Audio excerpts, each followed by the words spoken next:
When you have a destiny to fulfill, not everything is your fight. This video is about refining what has your attention.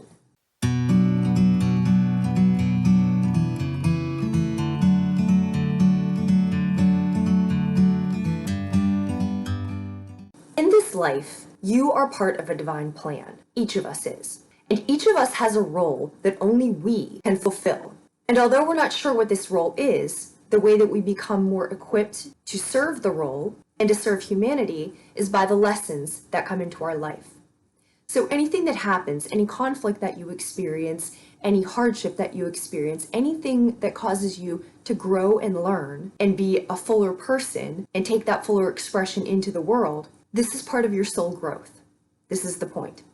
What Pushya Nakshatra serves to do is bring into conscious awareness those techniques that will take you where your desired outcome is, thus where your destiny is, what your work in this world is. Pushya Nakshatra is considered especially auspicious in beginning any endeavor. It is especially favored with spiritual endeavors. Pushya is exalted in Jupiter, which wants us to expand, and is ruled by Saturn, which helps us to focus. Pushya Nakshatra is about helping you grow. Symbols associated with it are a cow's udder, a woman's breast, and a flower. The udder and the breast are nourishment through milk, and the flower is the blossoming, the growth of one's spiritual aspirations. The very simple question for this moon phase is the relationships around you, the work that you do, the people you surround yourself with, the activities you embark upon. How do these nourish you?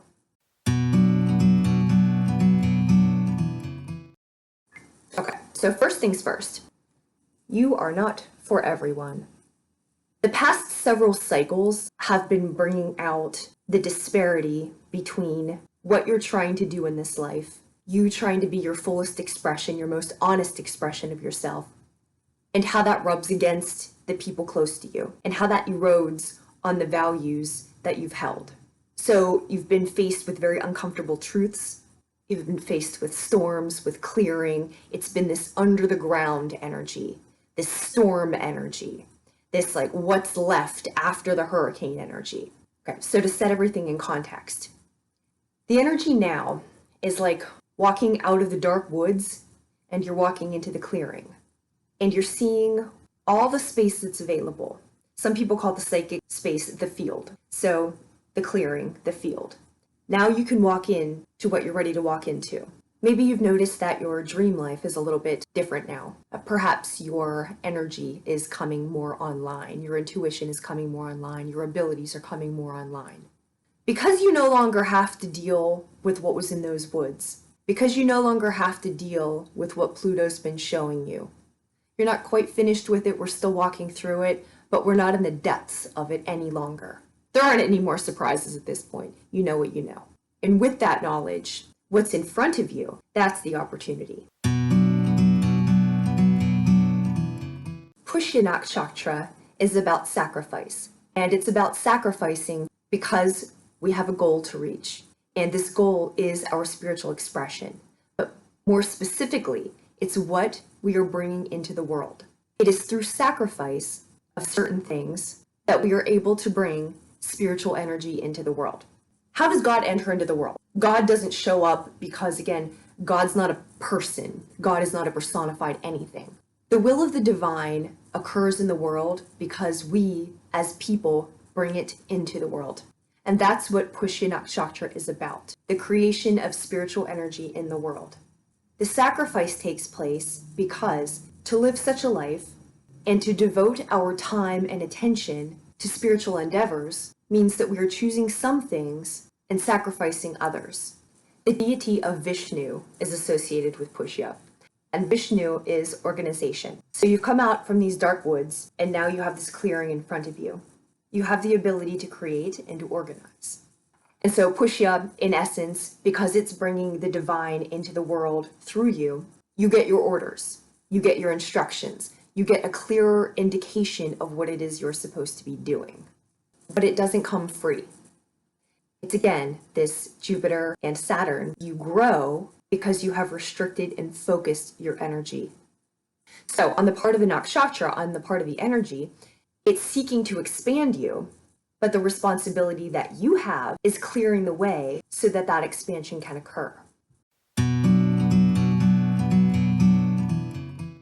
All right, so just having a look at this chart, two major things to notice. The first, if you're new to astrology, blue lines are harmonious and red lines are discordant. The second thing to notice is, look where the moon is. It's transitioning from second to third house. Look where the sun and Saturn are, transitioning from 8th to 9th house. So it's this transitioning.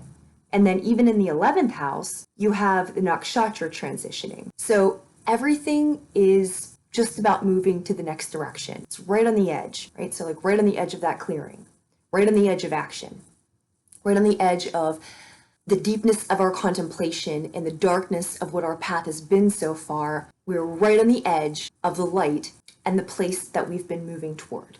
Okay, so the moon, it's moving from the second house to the third house.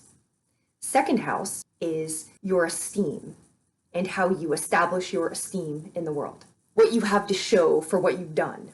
This is what worldly esteem is. But you see it's transitioning from the second house to the third house. And the third house has to do with taking in new information. It has to do with how you think about things. It has to do with how you communicate things. So you're coming from a place of your internal esteem and maybe how others regard you, and noticing how other people regard you and on what basis they hold you in esteem or do not hold you in esteem. That's the internal. And now we're moving to the external expression. So what you're doing with that and how you're going to communicate who you are now. The next transition, Saturn moving from 8th to 9th house. 8th house has to do with the depths of your transformation. It has to do with the past. It's ruled by Pluto and Mars, which is all about going through the depths and then seeing what you'll do with it. Once you've looked at the darkness of everything, what action you're going to take, what transformation you're going to make. So we're coming out of the 8th house and then we're going into the 9th house. And the 9th house is refined thinking. It's actually opposite the third. The third house is taking in new information, but the 9th house is doing something much higher with it. It's the refining of it. The 11th house has to do with technology. And here we have the Uranus and Mars. Mars is action, drive, initiation, really wanting to do something. And Uranus is, it's sudden change, but Uranus always has the drive for utopia. Uranus is trying to make it better. And so it's sudden change because it's really looking to clear things up. But it will do so quickly and in a way that is not necessarily comfortable for you, but it will do it quickly. And the point, again, is utopia. Uranus is trying to work for the best possible outcome. So you have the moon, you have the mentality, you're deciding what you want to do. Then you have the sun, your soul expression in Capricorn, the form that expression will take, going from the internal depths to the 9th house, which is you're going to put it into some form, some practice, some devotion, some ritual, some learning, but you're going to do something with it. And then 11th house, the energy with which it will come about. Let's talk a little bit more about the 11th house. Technology in the Vedic sense isn't technology like computers. Technology is magic, and it's magical rituals. It is the way that magic is used to change sub-levels of reality. How you think about something has an effect on how you feel about something. And then how you feel about something has an effect on your entire reality. This is the realm of magic. So how we think about something, how we feel about something changes the reality itself. Another story now about Brihaspati. Indra was holding court. So imagine dancers, music, beautiful spectacle, everybody there to admire Indra. Brihaspati walks in. Brihaspati is the guru of the gods, not an insignificant presence. Indra does not notice. Indra is very taken up with his own self-importance. He's the king. He doesn't even notice the energetic presence that has just come into the room with him. Brihaspati is dissatisfied with this and leaves. Indra also doesn't notice when he left. So, while enjoying the worldly pleasures, Indra was oblivious to the strength of the energetic presence that was there with him. He was oblivious to the fact that the all-knowing, the guru of the gods, was in his presence. Something we can take from this. In examining Venus and Pluto, our relationships, what has our attention. The lack of acknowledgement, the lack of reciprocal respect that you're subjected to is detrimental to your spiritual life, because your spiritual life, in essence, is magic, is working at the emotional level, is working at the mental level. This is how the energetics work. A very basic level. Have you ever been angry and tried to meditate? Doesn't work. Have you ever really been jealous and tried to do an energy healing? Doesn't work. Have you ever been really angry and tried to do a reading for somebody? It doesn't work. It doesn't work. It just doesn't work like that. The energy and your mentality and your emotional state are all intricately tied. So if you are walking into situations where somebody, I'm not saying that somebody needs to hold you in higher regard. What I am saying is that somebody needs to respect you, the same as you respect them. And regardless of whether your spiritual beliefs are what their spiritual beliefs are, you have a mutual respect for one another. Sometimes our compassion overtakes us. Our Venus overtakes us. Venus just wants to love. And so Venus just wants to love indiscriminately. Pluto's saying it's time to stop that shit. When we talk about love, there are different expressions of love. The way that a narcissist loves you is poison. The way that an abuser loves you is abusively. So when we say love, what are the characteristics that are involved with that love? Is there a dignity attached to it? Is there a respect attached to it? Do you feel enriched by being in someone else's presence? Do you feel nourished by being in that situation? Pushya is about nourishment. And so as we step forward into the readings, it's going to be looking at what is nourishing you. And the situations which are not nourishing you, but are depleting you, these are the ones you've seen enough. So like they have to go. They have to go if you want them to go. But make no mistake about it. You can't be around people who deplete you mentally and emotionally and maintain the energetic capability of bringing divine will into the world. You can do anything you want, but if you are trying to walk your spiritual path with the utmost integrity, the relationships which do not respect that integrity and do not respect you and do not nourish you are not ones that belong in your field. Let's stick on Venus and Pluto for a minute. Typically, astrologers are going to tell you that Venus has to do with your money and your romantic relationships. True, but let's expand that definition. Venus is what has your attention. Venus is what attracts you. Venus is what you like. Venus is what you pay attention to. And this is critical because you only have so much attention to pay. Notice the language. You pay attention.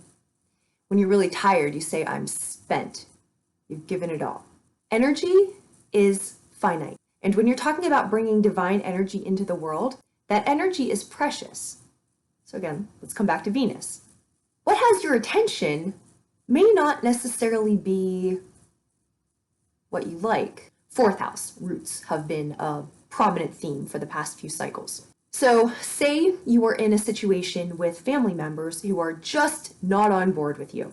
They don't dig your path. There's not a way that you're going to find connection. There's not a way that you're going to find reconciliation. You might be the only one who's bothered by it. And what you do, you think about it. You put emotion into it. You put your thought into it. So you see? Your mental energy being expended. Your emotional energy being expended. Anytime you put energy into something that doesn't matter, you've thrown it away. You've tossed it aside when you could have used it for something productive.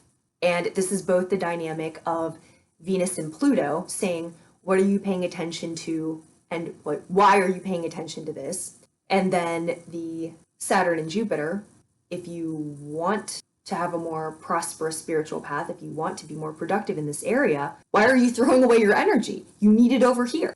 It's the same thing with anything you consume through the senses.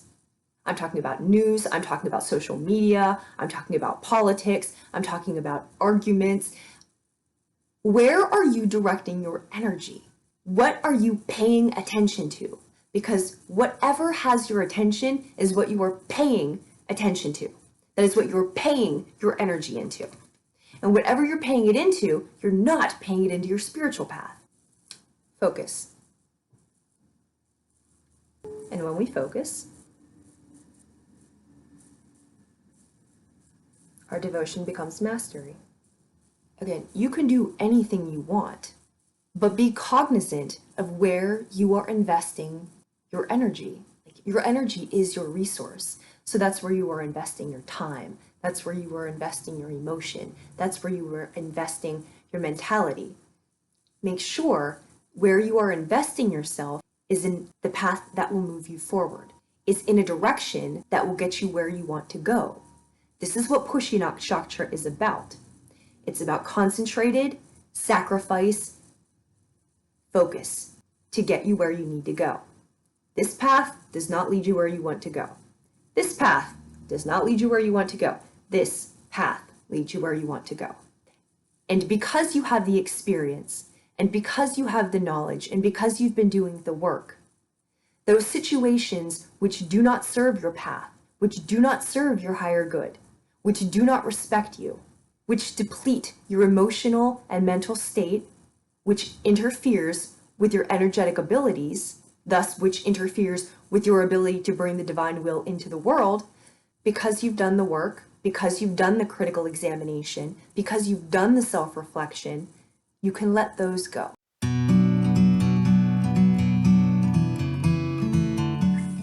Taurus, Sun, Moon, and Rising. This full moon is occurring in your 11th house. Your 11th house has to do with your friends, your networks, your associations, hopes and wishes, but really like the people you hang out with by choice and the things you hope for. Now, here's why those things don't always go together. The full moon is asking you to look at who your friends are, and this even has to do over social media, but who are you involved with and how is that contributing to your life? Like, how is that nourishing you? Is that nourishing you? Look at what your friends do. Look at who your friends are. When you are around these people, these networks, what are you talking about? What activities are you doing? And are those things helping you become a fuller expression of yourself? Especially if you are on a spiritual path, are those networks, are those friends and associations, are those people you're interacting with, especially the groups of people you are interacting with, who you are attached to matters. And are those people helping you bring in the divine energy into the world? Are these people helping you on your spiritual path? And even if you're not on a spiritual path, which if you're watching this, you probably are, but even if you're not, are they helping you become the best that you can be?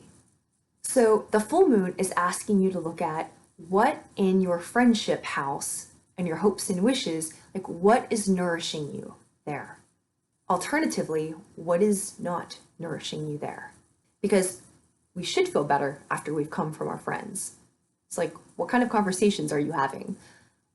What kind of subjects are you talking about? Are these things that matter in the world, or are they just taking up space in the air?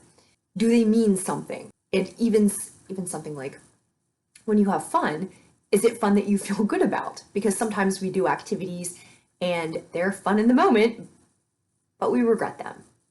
And then there are other activities that they're fun in the moment, and when we're done with them, we're glad that we laughed like we did. We're glad that we had conversations that enriched us like we had. We are glad that we know those people. So if the people are interchangeable, or if they deplete you, it's fine for them to go. The full moon is asking you what nourishes you. What makes you feel more like yourself when you are around these people? The Venus-Pluto element is in your 6th house. So this is what you're doing on the day-to-day. What has your attention? How are you focusing your activities?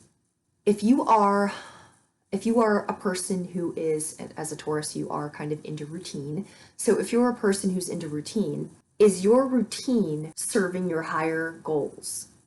Is your routine helping you become who you are supposed to be?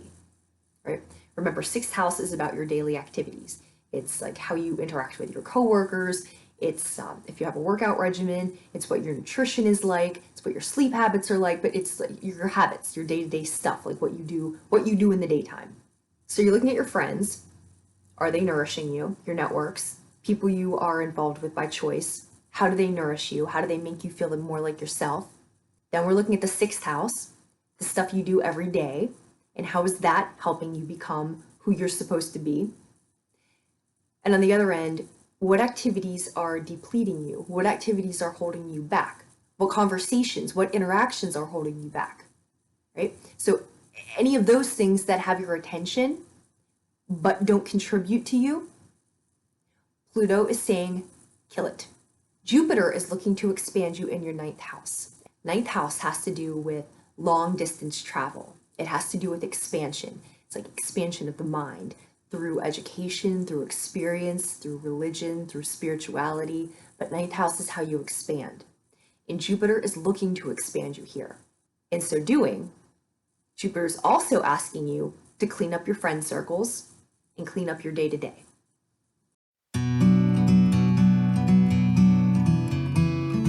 So in conclusion, some thoughts. You're not for everyone. And all the time you spend trying to convince others that you belong there is time you could have spent doing something else. Weight of the world. Boundaries. Let it go. This is not your story. If you are in a position where you are constantly not respected, not nourished, misunderstood, nobody's trying to understand you, if you're in one of these situations, not every battle is yours. Not every fight is yours. Not every burden is yours to carry. Let it go. Sometimes harder than letting a situation go is letting go the attachment to what we thought the situation should be, what those people were supposed to have meant to us, what relationship we were supposed to have, because the world told us that we were supposed to have that relationship. If it's not going that way, look at the evidence in front of you. Check out the energetic evidence within you. Let it go. Water your garden.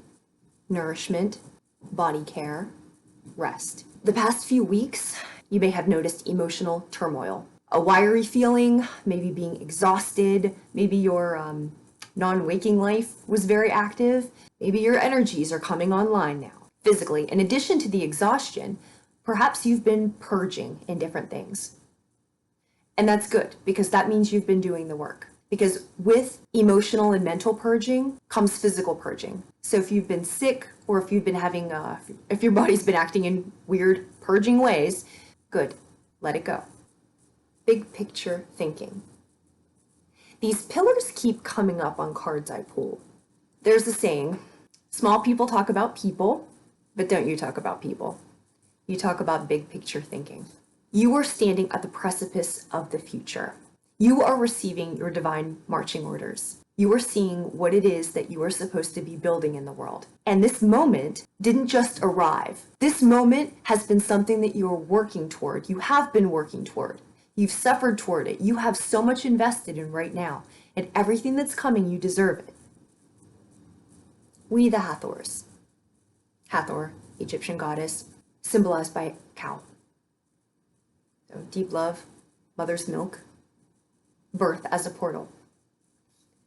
What you are creating, what you are organizing, what you are bringing into being, you are birthing something. And all the time that you've spent trying to convince the people who talk about people, the people who talk about things that you're not interested in, when you're done with that, you can direct all your attention back here, creating what you love to do in the first place, what you're good at doing in the first place, what you're meant to be doing in the first place. So for this full moon, if you were ever going to do a ritual, if you wanted to do a clearing ritual, this is a great full moon to do it. And so here are some things to help. The metal with astrological correspondence to the moon, silver. So use something silver. Moon is associated with water, so you can use water for your ritual, symbolically washing things away. If you're working with having more structure, that's Saturn, use lead. If you want to work with Jupiter, use tin. If you want to work with your Venus, copper. These are just suggestions. You can also look up stones or other items that have astrological correspondence. Or, alternatively, don't use anything because you don't need any of it. What you need is your intention. What you need is your clear energy. So if you take anything from this video, take this. Anything that impedes upon your clear energy and your good intention, get rid of that. Anything that doesn't nourish you, get rid of that. Because the most important thing, if you are bringing divine will into the world, is that your vessel is clear. So that's clear of distress, that's clear of questioning, that's clear of ridiculous conversations you shouldn't be in. Clear. This is what the full moon is about.